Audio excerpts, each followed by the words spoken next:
welcome to the stage, Mrs. Gabby Reece. Good cheer. I like that. Hello. Hi. How are you? I'm good, thank you very much.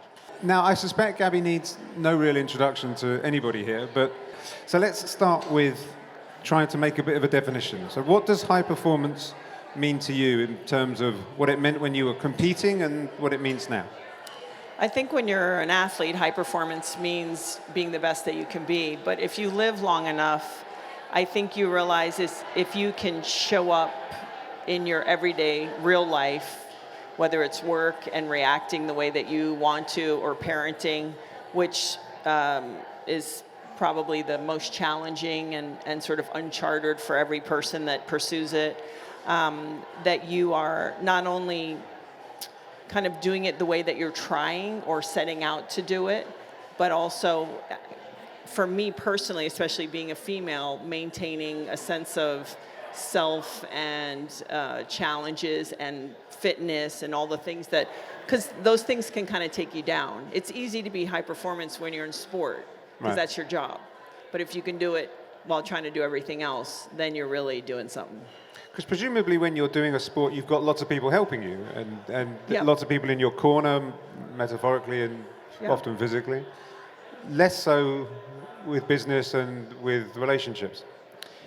Yeah, and I think for all of us, it's such an individual quest, and that sometimes it's the first time, so you don't know how to do it. Right. And you're facing that all of the time, whether it is in a relationship or being an entrepreneur. I have a few businesses.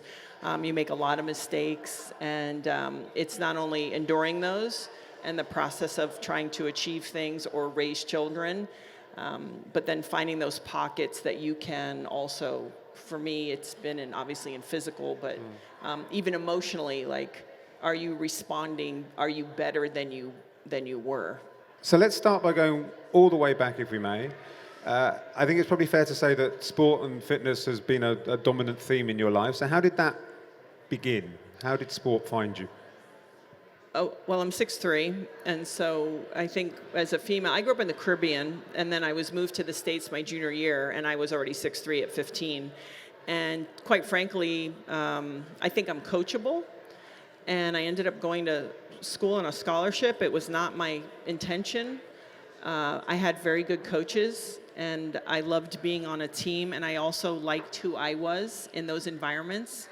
I think when you work hard and you improving is a really fun thing.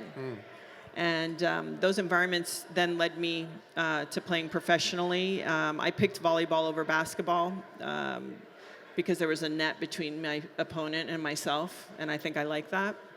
And quite frankly, because I played beach volleyball, which is a very small lifestyle sport, that actually trained me and led me to be paying attention to the other things that I ended up doing, like being an entrepreneur, like doing all these other things. So it wasn't just, I think, a natural interest. I think it was a response to the environment I was in. Could you tell us a bit more about that? Because what do you mean it led you into that? Because beach volleyball is kind of interesting, right? Because it's a team sport, but there's not many of you on the team. Right. And quite a lot of it is individual in a sense, I'm guessing, but tell me. Yeah. Yes, and I always said if I played tennis, if for some reason I was really good at tennis, I could have just focused on tennis. But when I was playing volleyball, I was doing television, I was doing a bunch of other things to sort of support my desire to be a really competitive athlete. And so I think it made me more versatile before I actually retired. What happens to a lot of athletes is you do one thing and then you get spit out of that process, and then you go, oh, now what? Who am I? What do I like? What am I good at? And maybe the saving grace of playing in a smaller sport is you've got to ask those questions maybe sooner if you're paying attention. Right. I'm intrigued by a period of your career where you moved to New York, do volleyball and modeling at the same time. So I went to Florida State to play ball, and then after my freshman year, summer, because NCAA's, it's different. They have name, image, and likeness now in America, NIL. I started working in the fashion business. I was 18, and I was pretty much on my own. And so what happened is after my sophomore season, I made a deal with my coach and I gave up my scholarship and I paid to play. So she would let me get out of spring training. I would live in New York. I would work, make money. I would then come back for summer school, jam up on credits to be eligible to play again for the following season. And then I would compete, and I did that through my senior year. And that was just something where she helped me because that was a huge opportunity for me to make this weird living taking pictures, which is so weird, right? You can travel and do all these things. But inside, I really I've related to being an athlete. And so I did that and that was great training. Imagine for 2.5 years, I was doing that, and that was sort of an interesting, contrast. And at some point in your career, you started working quite closely with Nike. And you were the first female spokesperson for Nike and the first woman to design a shoe. Right. A number of shoes, in fact. Yeah, I had good timing. We call that good timing. So tell me about that. Did that happen organically, or is that something you pursued? Or? No, it did. It's very good. It's always important to recognize when you're in the right spot at the right time. And I had been playing professionally only for a year. I was good, but I was still really fortunate to get this deal. And I will say this: the things I learned modeling, which was who is shooting me, what is the concept. These things seem silly, but they're not, especially, again, when you're in a small sport. When people see you, you want to make sure that it's sort of representing all the things that you want. And it's a bit of a game, let's face it. I could step off a volleyball court, and that takes a ton of hours in training, and people want you to sign a pretty picture. It's like you can't dictate what people are going to be drawn to. So I call it playing the chessboard. And so it's like, hey, if this is part of the chessboard, I'll play this. I still have to deliver on the court. But so Nike was a huge support for me, kind of getting my favorite word in the whole world, exposure, to help me with my sport. Why is that your favorite word? Because people will say that it's going to be good exposure. I'm like, I don't know what that means. If I could tell any person, especially people when they work in social media, it's like, have a reason why you need exposure or attention. Don't just go and get attention for the sake of attention. I think it's a mistake. How competitive are you on a scale of like 1 to 14,000? I think I'm healthy, though. I have it in the right place. If we were walking out the door, I wouldn't have to be first. You know those people? I'm not that way. I'm also married to an athlete who is so competitive they have to go into nature. They can't even do man-on-man sports, is what he calls them. So yes, I'm competitive. It's not pretty. I try not to play my children in games and do that stuff. It's just, it comes out. It comes out. It's bad.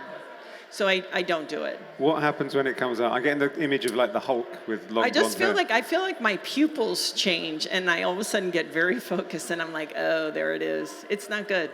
So I put her somewhere else. And is this like playing Monopoly or cards or table football or what? No, I what try not to be on? that.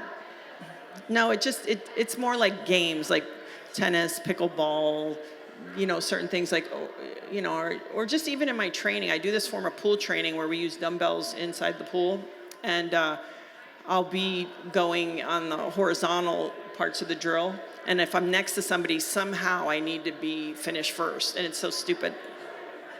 I know, I'm 54 years old, and I'm like, I'm first.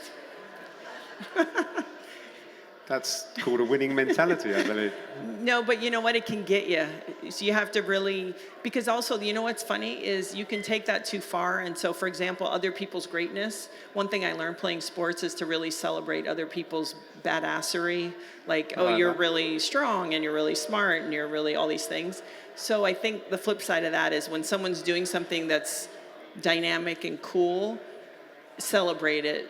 So competition is good. I try to use it more for myself to see if I can endure this thing that I'm trying to do. So I've tried to redirect it there. Okay. So I'm still married. Good to know. I'm interested about ego and how that works. So we'll come back to that. But I want to talk about training. You mentioned it, and we've segued beautifully into training. Thank you for that. Okay. How has your training changed over the years, and what do you do now that you love? That I love? Yeah, because I don't think people you that if you're committed as an athlete, you Yep. I mean, you don't love everything, obviously, I'm going to No. guess, but you must love that process and the way it makes you feel and the result. And You know, it's kind of twofold. I think when you're an athlete, you've been hurt. And I What do you mean? well, you just get Oh, injured, injured, right? right. It just happens. Like I have a knee replacement already, things like that. And so very early, you sort of are sitting on the couch and you're thinking, oh, I have to get to the counter, and you can't because you're hurt. And so you learn really quickly the value of your health. So training means a lot of things to me. But one of the things we do in our house is, so 3 days a week I'll do like a land hit training, but we did develop a pull training that's quite hard, but also very kind on your joints. So the idea for me about training is what can I do? How do I make it novel? How do I get outside also? I think that's very important. Occasionally just get outside. What are the things I'm doing that I can do forever? right. Because I could do overhead snaps, but that'll be 3 years and then I'll be broken and I won't be able to. So I think it's also how do you make it really hard so you keep getting progress and change, but how do you also have a strategy for what you can do forever? And do you have a set, are you somebody that has to train first thing in the morning and Yeah. otherwise won't get done, or you are? Yeah, the day eats your training. Also, your cortisol is the highest in the morning. So everything's stressful. If you can, do it in the morning. If you have to have an uncomfortable conversation, fire somebody, make an ask, train, morning is better. Okay, that's interesting. I didn't know that. How did this concept of the kind of extreme training that the camps and this, where did this all come from? I mean, I like the idea that you learn from each other. How did the idea to teach come about? Well, I had already been teaching. I did a free class for like 80 to 100 people 3 days a week. We live on Kauai part-time and they just didn't have anything, so I made everyone pay me $1, so they were under my insurance. So I had moved into kind of coaching, and Laird put together, we were like his crash test dummy, and he put together this underwater curriculum. And before you know it, it's like, okay, we have heat and ice going. This is like the last 10 years. Heat and ice, and now we're doing breathing. If anyone's interested in breathing, everyone knows Wim Hof. There's a guy, though, that really breaks it down named Patrick McCune, who I like very much, called the Oxygen Advantage. So you understand kind of the physiology of what's going on, especially when you can keep your mouth closed. This curriculum was existing, we just didn't put it in a box. And we had a very good friend who said, maybe you should share this with other people besides your friends who come to your house. And that's how it happened. And so who now comes? What kind of person comes to do this?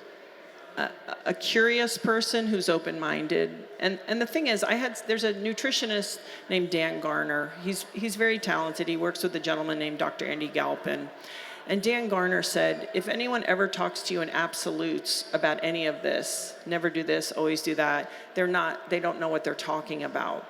And for me, philosophically, I would like to never be an expert. I would like to be a guide or an advocate. And so the idea is that there's some principles that are fundamental, right? Like we all know we need to get to sleep, we need to be hydrated, okay, we need enough protein. These things we know are sound.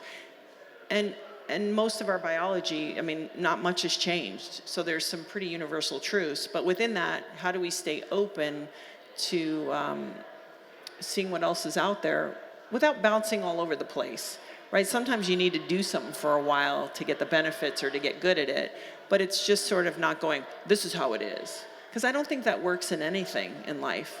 Yeah, there's a rigidity that some people seem to espouse that tends to not work in real life. No, I mean, listen, if you say, hey, tell the truth, that's a good one. Or, get to bed or whatever. But these other things, I see it a lot in fitness. It's something I don't like. But what people do is it's in order so that they can sell it, they have to say, okay, this is end all be all. And I believe each of us at different times in our life need different things. So it's just about offering like, oh, here's some options. It could be supportive. Now, I'm interested also in your kind of journey into personal wellness. You talked about that a little bit at the beginning in terms of making time for yourself, and that often women find that harder than guys do, and that sometimes... It's the way the brain works, I think.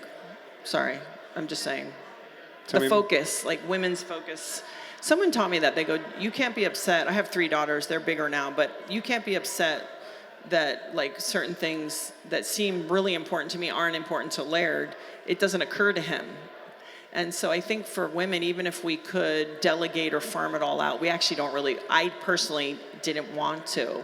And so it was me trying to figure out how I could show up the way that I want to, but also find these small windows. When my kids were little, sometimes the window was 15 minutes to be consistent, to move, not to use food as a medication or pacification for stress or boredom or whatever was going on. But it's something, I say, especially when women are younger and they start to have children, it's like a little fire that you just have to blow on to keep the flame lit. Because it's not appropriate when you have little kids that you think you're going to have this huge flame. And as they get older and more independent, you can build that fire up in your life. I think there's a way, but it's a dance, and it's very, very unique for each person. But you're right, though. You can't, particularly with parenting, you can't let that flame, whoever you are, go out, because it's so hard to then find the time to bring it back to life. I think so, and I think you end up showing up better when you just are excited as a human being. We're so many things. We're husbands and wives and boyfriends and girlfriends and parents and CEOs and whatever, and we have all these labels, but really just how do we feed that human curiosity and spirit and excitement, no matter where we are in our life and what roles we're playing. And I think that's also within that is the freedom, because then you're not bound by, oh, I'm my job or I'm this identity. It's like, no, I'm this human spirit, and it's expressing itself in all these ways. So tell me how you find that balance then between looking, well, not balancing Balance that kind doesn't of exist. corny say, but the balance between looking forward to the next business, to where you want to take this business and future goals, all that kind of stuff, which is important. And sometimes it's quite difficult to just stop and sniff. It is, and it's boring. Like, in a certain way, right? Like, achieving and accomplishing and obtaining goals, there's something kind of exciting about it.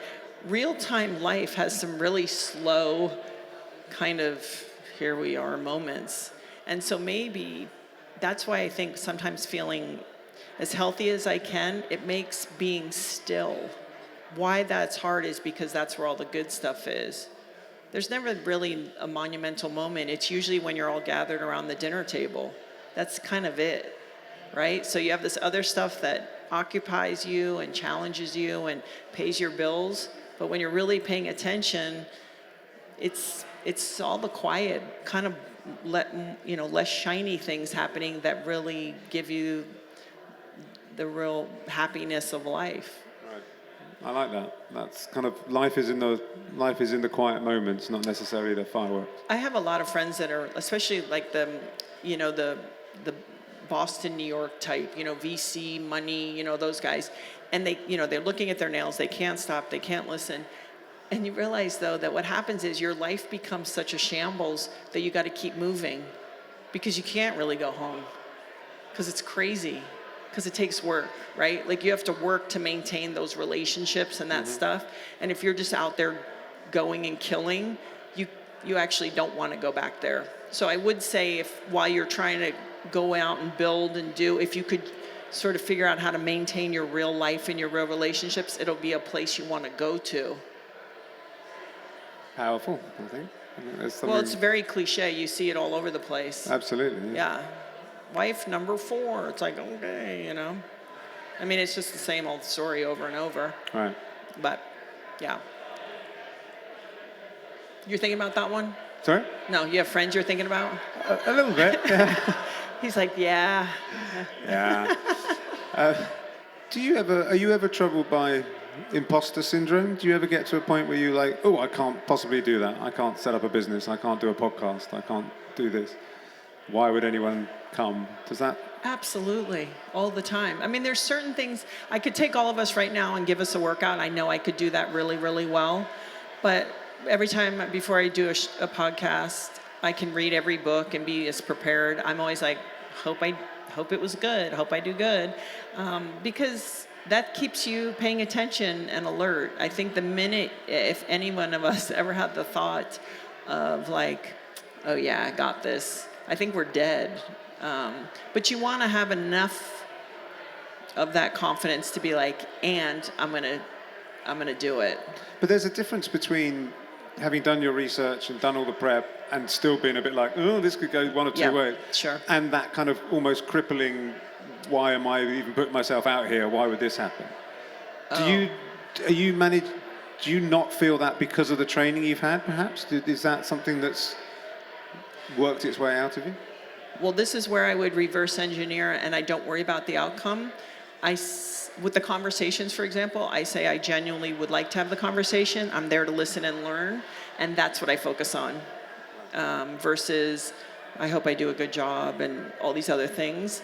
But yeah, certainly playing sports and being squeezed, and raising 3 teenage daughters, you get some internal metal of like, don't flinch, here we go, Yeah, I can believe that. I think that's what's good about doing things that are positive stressors in life. So trying something new, that's why everyone loves the cold bath. It's like, these things only make us better when we've got to deal with that. Right. You mentioned Laird superfoods, so let's talk about that. Let me ask you a hard question. Please. There are a lot of potions and powders out there in the world. Yeah. Why do we need another? And this has been going on for, the company is 9 years old, right? So yeah. What is different about yours? Why should people try yours?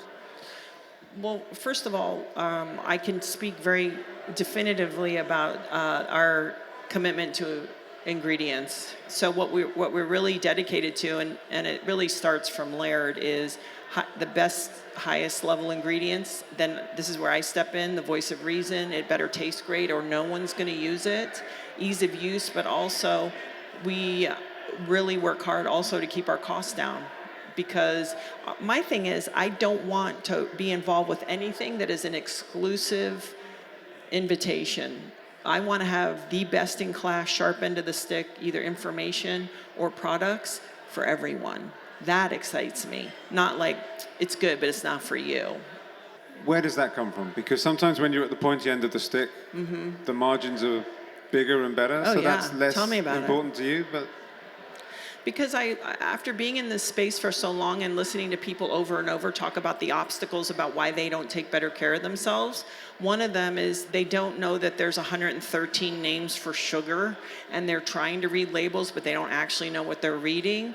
And then the other part is they don't have extra time, and they don't actually have, a lot of people don't have extra resources. So the sharp end of the stick is taken care of. They eat organic, they have trainers, they're all dialed. They know how to biohack and do all that stuff. It's this bigger group for me that really you go, these people are just trying to make it happen. And so can we give them really badass products that, yes, I can have a high-level professional athlete uses our products. But the other philosophy is most people are not successful, and then you go, we're going to add more things for you to do. No, you have to take things away. So what we're saying is, you're already drinking coffee, you're already doing this, we're just going to switch it out. So we're not asking you to do more to support yourself, just a little better every day. And what's the most successful product? What's the kind of hero product of what you do? Is it the creamers and the coffees, or the? Yeah, we have some creamers with adaptogens that are best-selling, and we have our creamers are also the original formulas, and we have some instant products that are very, very, really good. So we have an Insta Chai matcha latte and a mocha, and they're just very easy to use and great. And actually, our liquid creamer now is also doing very well. Tell us a bit about adaptogens, because it feels like they're having a real kind of moment at the moment. Yeah, where's if you can have a moment at the moment. Well, the thing about adaptogens is if you really looked at it, mushrooms don't really do anything for you. What they do is they put your system in a better place to function better. And so it's sort of a systemic, it's about a little bit all the time. In all the conversations I have around health, it still comes down to 5 things. Always. It's avoiding chronic inflammation, it's maintaining insulin sensitivity, it's your metabolic and mitochondrial function, and it's having friends and community. And so really food and stress, all of these things, if we can kind of attack those through that, and adaptogens are very supportive in those areas.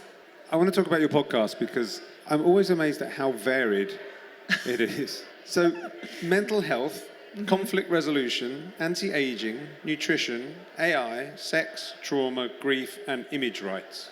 Yeah, those all sound connected. Yeah. It's the human experience. What do you look for in a guest, and what excites you? Why did this happen? I just look for somebody who can share something with me, myself, and my audience that will be a potential to enhance their life. That's all. I don't want someone to sell me perfect or tell me how to do it. My favorite are life coaches. I'm like, the other favorite is most people who work in the mental, a lot of people who work in the mental health space are white knuckling it themselves. They're the best. Those doctors, that's why they're in the space. So for me, I'm just looking for value and an honest conversation, but with real takeaways. And for someone to listen and go, you know what, I could maybe use that. I've interviewed sometimes well-known people, and I have a few friends that are, well-known. They're harder to interview because it's harder for them to tell you anything for real. So I tend to talk to people who can, either they're scientists or doctors or. What do you mean for real? Why do you say that? Well, if I'm going to ask you to listen to me for an hour with somebody, I want to have a real conversation. And sometimes people are in certain jobs that they can't really just be as forthcoming as maybe an audience or I would like.